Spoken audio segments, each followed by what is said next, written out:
Welcome to Downshift. My name is Matt, and this is a brand new Mustang, and that in and of itself is always a pretty big deal. But when you consider the fact that there's no more Camaro to compete against and no more Challenger to compete against, it becomes more important than ever. So with no competition left, did Ford just phone in the new Mustang for the S650? Today I'm going to show you everything that you need to know, and we'll find out.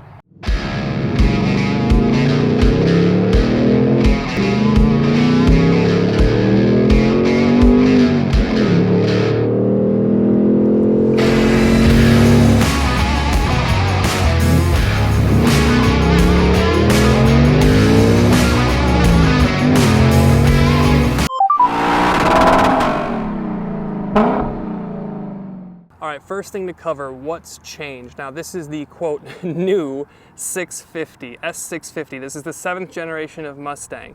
Now it does still ride for this new 7th gen on the same chassis as the S550. It's got the same suspension design as the S550, and it's got the same wheelbase as last year too. And it even has the same basic Coyote powertrain under the hood. And speaking of, yes, it is still a Coyote 5.0, but it has been heavily reworked for more power, obviously. You've got dual throttle bodies and dual air intakes now. Now this thing is making 480 horsepower, and you can add 6 more with the performance pack, which largely comes from the exhaust. We've got that here, and it is importantly 1 more horsepower than you're going to get in the Dodge Hemi stuff, and that's probably on purpose. In terms of torque, 418 pound-feet. The engine cover is kind of a faux carbon fiber. It does say powered by Ford, classic racing stuff. And if you're wanting more power, you can wait for the Dark Horse, which will boost things up to 500 horsepower. And you can get a remote rev feature, which is completely silly and probably not great for the engine to immediately turn it on and start revving it, but it makes for good showing off and for excellent sound.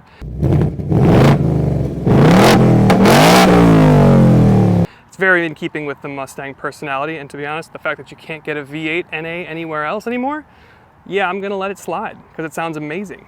But then in terms of transmissions, now you have the same options here this year that you did last year.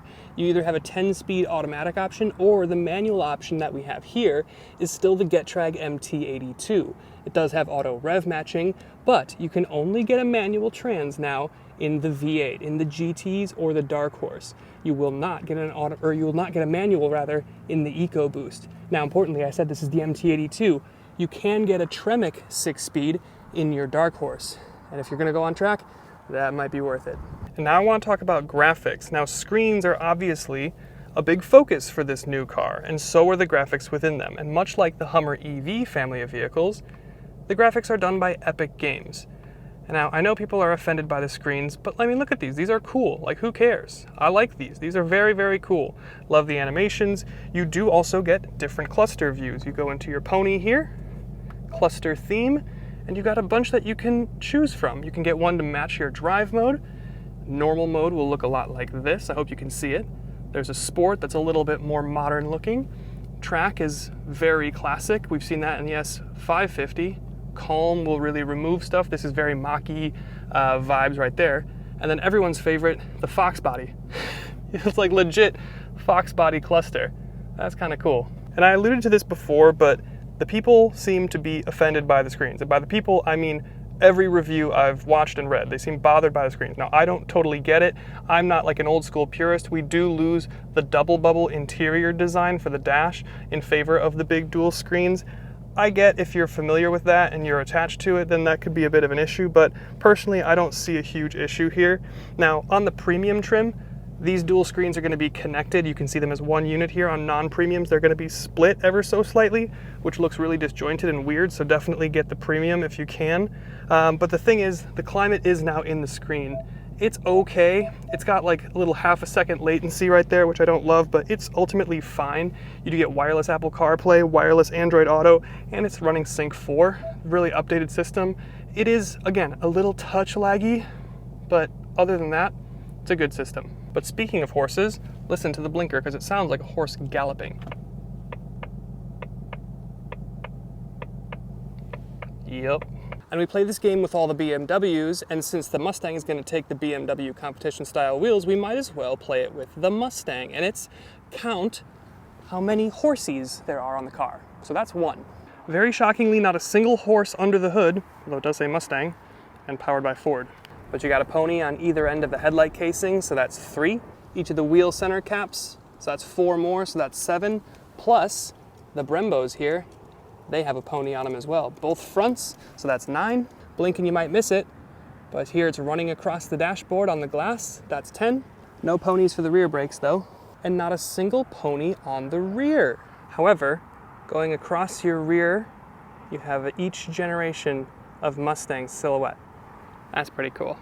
And no horsies in the trunk, but you do get another silhouette of your S650. But of course on your kick plate, on the center of your steering wheel, and each end of the dash when you open up the door.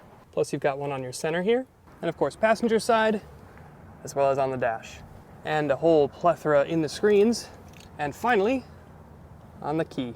But then to talk about some of the treats that you get here. Now if you go into the Mustang logo, you get your My Mustang stuff, and then you got stuff like track apps, which is really cool. You've got a bunch of different stuff that you can control. You can work your drift brake, which is very cool.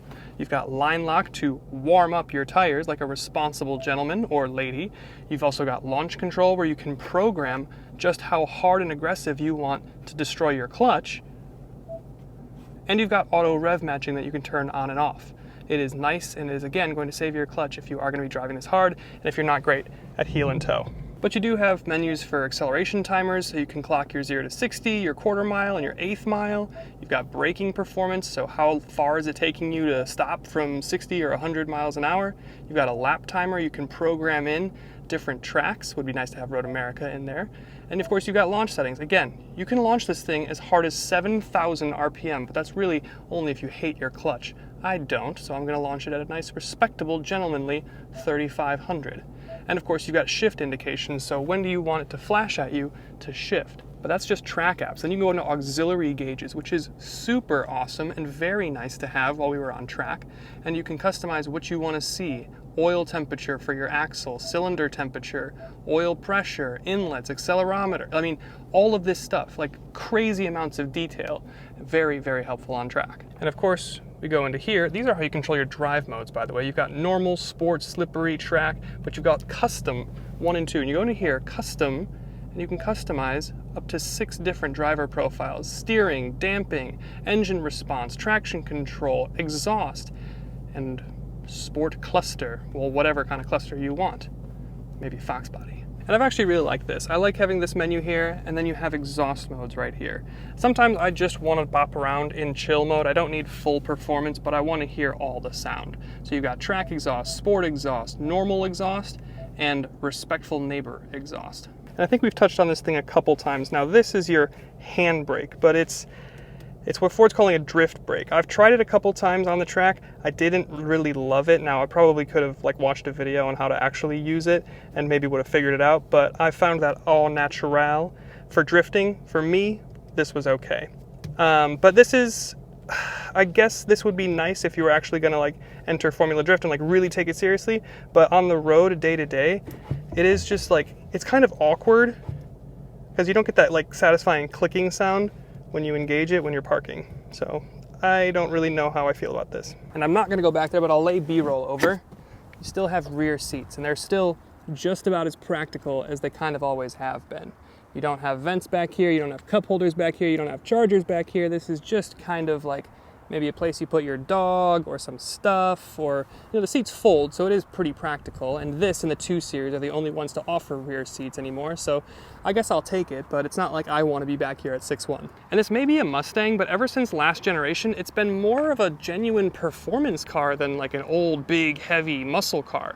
And a lot of the suspension and performance upgrades are carryover from the S6 or S550 rather, but they're still really good. For one, you can option your performance package, and then I would recommend getting the Mag Ride. The Mag Ride is fantastic here. It's great on the street, and then it gets real nice and firm on the track. You've also got Brembos, again with the pony logo on them. Love it. And you get an LSD in the rear on your performance pack cars. And if you get a performance pack GT, you see you get GT on the back. If you look closer, it says performance right in there, so you'll know if they skimped out and didn't get the LSD. But another thing I like about this new generation of Mustang is that you can more easily tell now the difference between an EcoBoost and a GT. Now the car itself doesn't look hugely different than the S550, but at least it's easier to tell the difference. Only on the GT do you get this nice hood scoop. And then the grille, that's also pretty reworked for the GT. Your headlights, of course, have been updated, but you still get the triple fang or sequential turn signals. And we've talked about this a couple times, but the wheels look exactly like the wheels we had on the BMW M2 or even the M4 competition we had out in LA. I do love them in bronze though.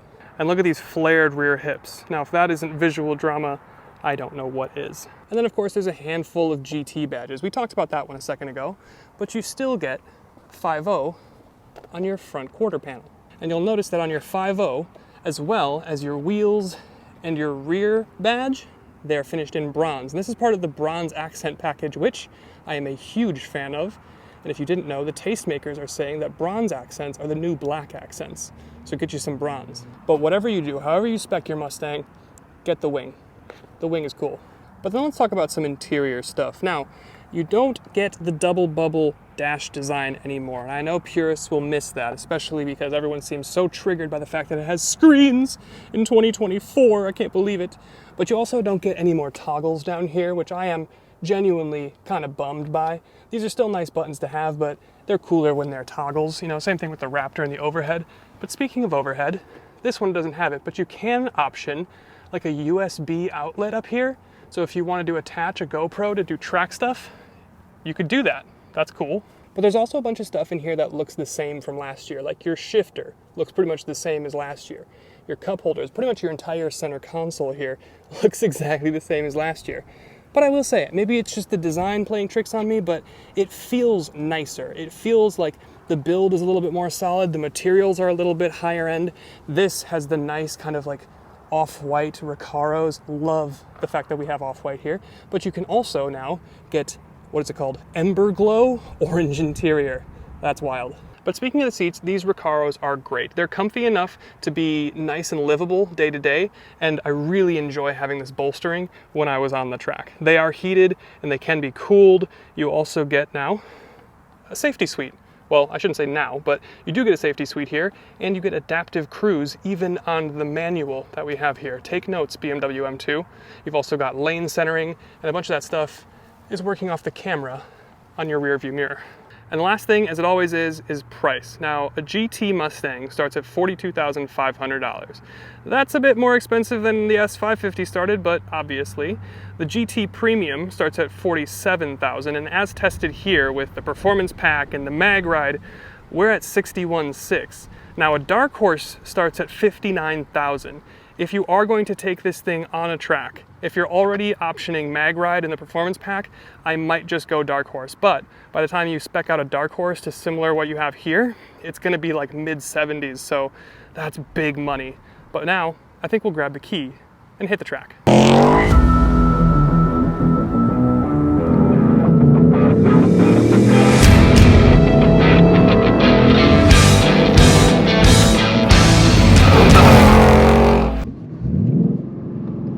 First. I think so. Here we go.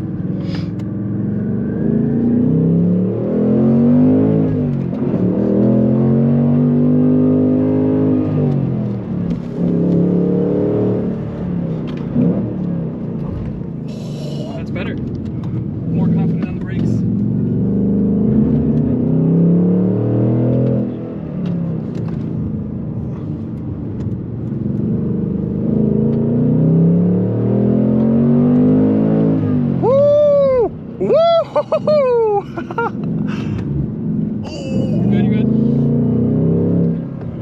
Oh, I left a lot there. A little bit. You're good. Power on.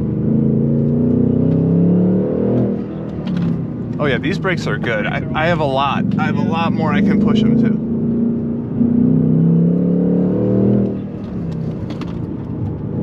There we go. Little tire squeal. There you go. Now we're at the limit. Woo!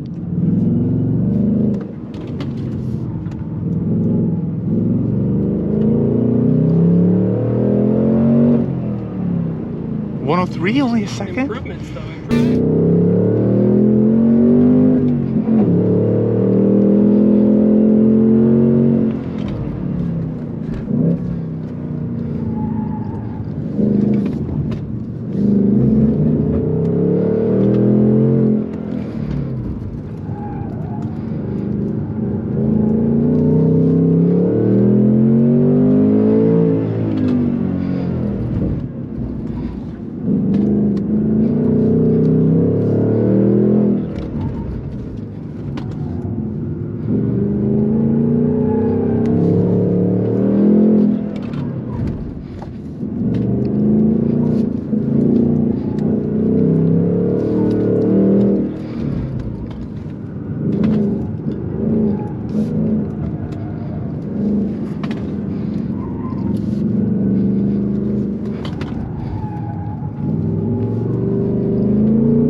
Give the people what they want.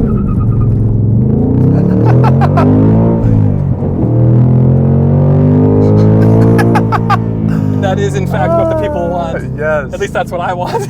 Yes. Oh, it sounds so sound. brilliant. So much sound. Woo! So I'm going to talk to you guys a little bit about numbers real quick. So it's largely the same. Same chassis, same kind of suspension architecture. Same wheelbase. Same wheelbase, but the Coyote, still a 5.0, but it's got dual intakes, dual injectors, and now it does 480 horsepower. So it's way up on power, 418 pound-feet of torque, but it's the sound. It's the sound for me. It's fast, but it just sounds incredible. It's so loud. You pulled up to my house today to pick me up to come here, and like, just hearing you downshift from third to second to first to get in my driveway, like it sounded like I was in the car with you. It was that loud, like, and that's why, like, you hate it when someone else is behind the wheel and then you're behind the wheel and you're like, this is so much fun. And then it's you so get much it. Dumb fun. You understand it. Yeah, Yes. and we both kind of have the same thought on that. But yeah, this sound is incredible. Obviously here we have the manual. They also have a 10-speed. Yeah, same transmission options from last year. Still an MT82 Getrag. You can go to the dark horse if you want a Tremec manual, but this to me has been fine day to day. On the track here, it gets a little bit slow and lazy, but day to day, the Getrag is fine. So talk to me a little bit about the steering, the damping, and the behavior on track here. Yeah, so the Magna Ride, I mean, I think day to day, as we're just talking about that, it feels really, really good. It soaks up the imperfections if you're in normal mode. Like, it rides really, really comfortable. And these seats as well, the Recaro is super comfortable. And they do a really nice job with the bolstering on the side. They keep you in place. They keep you tucked in. It's awesome. And then you can throw it into sport mode or track mode and it stiffens up. And they're really, really good. We obviously have the performance pack here, which I think you're going to want to get, right? Yeah, you're going to want to get the performance pack. You're going to want to get Mag Ride for sure, because it does have really sophisticated ride on the road and it deals with those bumps. And then on the track, there's still weight transfer. This is still a big V8. It's still, a Mustang, but it composes itself surprisingly well. But for me, the thing that makes it is the brakes, because the way that you have to, the fact that there's like no steering feel means that it's a very ABC car to me.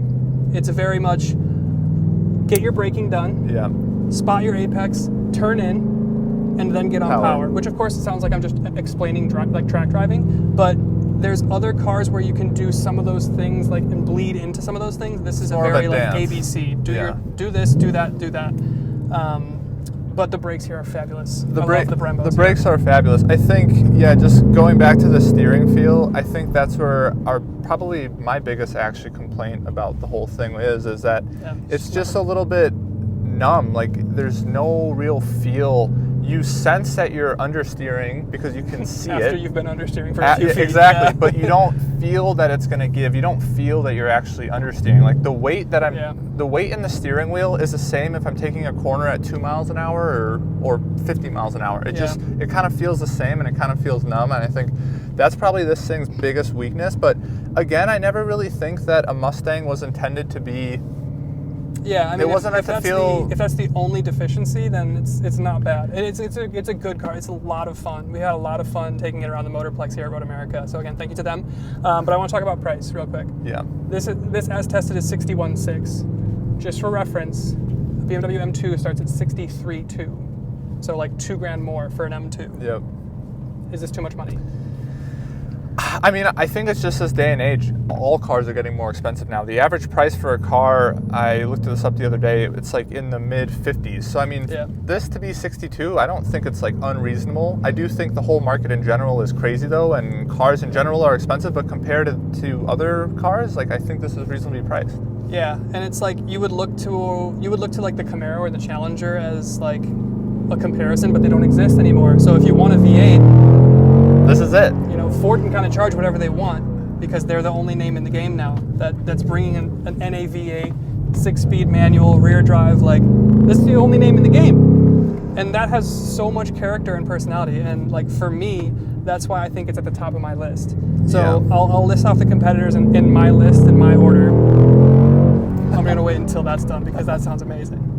But for me, it's this thing, probably the dark horse if money's no object, M2, and then Supra Z. That's my order. And Just I because the V8's would, amazing. yeah, I would probably say Supra, this, then the M2, and then the Z as well. Z's last place for me. So, what was your favorite feature about this car? Just the sound. It's Yeah. the sound. It's so accessible, and it's like you can enjoy. Like if I had the M2 is a better car, right? 100%, it's a better car. But I can't. Like I am enjoying that at like felony speeds, whereas I can enjoy this at legal speeds. Right. Yeah, you don't need to be going fast to enjoy this thing. Yeah. I think that's a good place to end it. So Yeah. thank you guys for watching. Thank you to Ford, and thank you to Road America, and we'll see you in the next one. Thanks, guys, as we get pulled over by security. Hey. Yeah. So those are the 18 things you need to know about the new S650 Mustang. If you couldn't tell, I'm a big fan of this thing. Is it the perfect car? No. But is it absolutely what you expect from a Mustang? Yes. It's honest with itself. It has personality, it has character, and it's endearing to drive. And it's exactly what it needs to be, especially with the fact that you can't get a Camaro and a Challenger anymore. So again, thank you to Ford and thank you to Road America for letting us borrow this thing and put it around the track and have an absolute blast of a day with it. And we'll see you in the dark horse.